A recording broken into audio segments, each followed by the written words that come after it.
Signing the papers for a first home is a major life milestone, but buried in the fine print is a mathematical structure that frequently turns homeownership into a multi-decade financial trap. In the 2026 real estate market, most buyers focus on two numbers: the total sanctioned loan amount and the monthly payment they think they can afford. Take the standard case from the Arthveda analysis. You borrow 50 lakh rupees at an 8.5% interest rate for a 20-year term.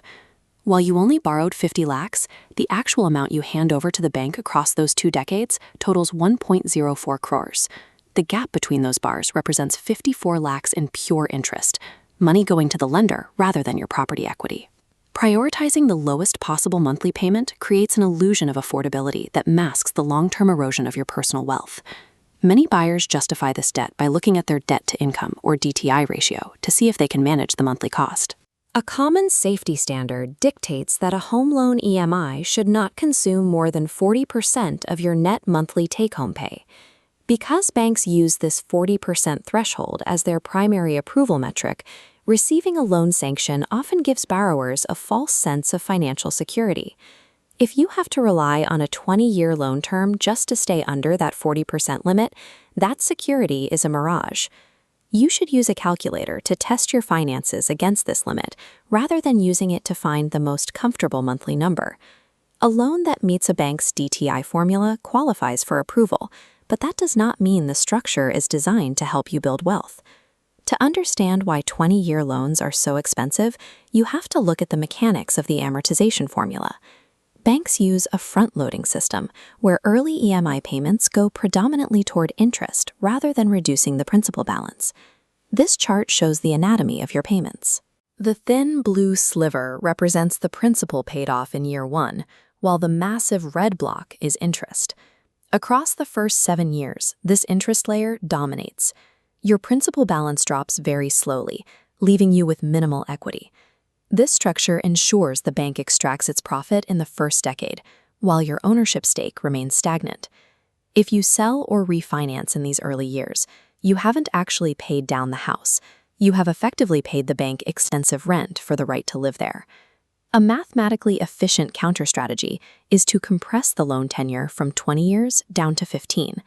This approach requires a tighter monthly budget, as shortening the term increases your required monthly EMI. The increase in your monthly payment is relatively minor compared to the massive drop in total interest paid over the life of the loan. Compressing the tenure bypasses a significant portion of the front-loaded interest phase, which accelerates the growth of your actual equity.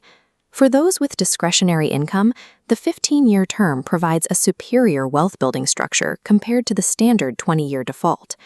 If a higher monthly EMI isn't feasible, you can still mitigate the interest trap of a 20-year loan.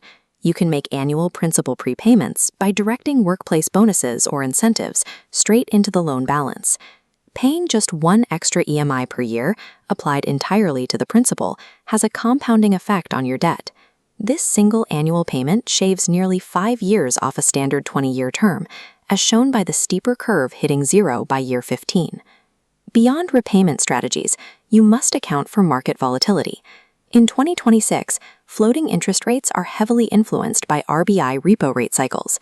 Use a calculator to simulate a 2% rate hike. You need to know if you can handle your monthly obligations if rates jump from 8.5 to 10.5%. You should also add a 1 to 2% buffer to your total capital to cover friction costs like processing fees and legal vetting. Aggressive prepayments and stress-tested emergency funds act as non-negotiable shields against macroeconomic volatility and bank profiteering.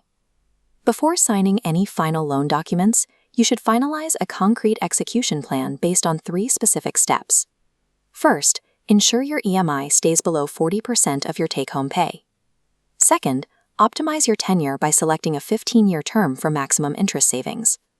Third, if taking a 20-year term, commit to paying 1 extra EMI per year to the principal. These steps turn the EMI calculator into a proactive blueprint for debt elimination, moving beyond simple monthly budgeting.